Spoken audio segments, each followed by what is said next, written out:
তাহলে এর যদি বেহেশতি সার্টিফিকেট দেই সারা দুনিয়ার মানুষ কামই বলি।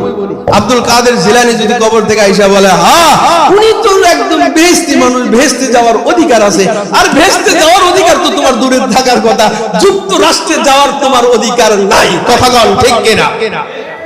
ফয়জুল করিমকে যখন থাপ্পড় দেয়, এই থাপ্পড়ের কোনো প্রতিশোধ নেওয়া হয় না, তার মাসুকের কাছে বিচার দেয়। আল্লামা মামুনুল হক যখন জেলে যায় তখন তার মাসুকের কাছে বিচার দেয়। জুনায়েদ বাবুনিকে যখন কারাগারে বন্দী করে হাত পা গুলোকে ভেঙে ফেলে, তার মাসুকের কাছে বিচার দেয়। আল্লামা দেলাওয়ার হোসেন সাঈদীকে যখন কারারুদ্ধ করে বন্দী করতে করে শেষ পর্যন্ত তাকে মুখ করে বের করে ফেলল, তার আল্লাহর কাছে বিচার দেয়। এই বিচার আল্লাহর আরশ পর্যন্ত গরম হয়। আজকে ওই বিচার, ওই দুয়ার, ওই আগুন, আজকের এই ফল। কথা বল ঠিক কি?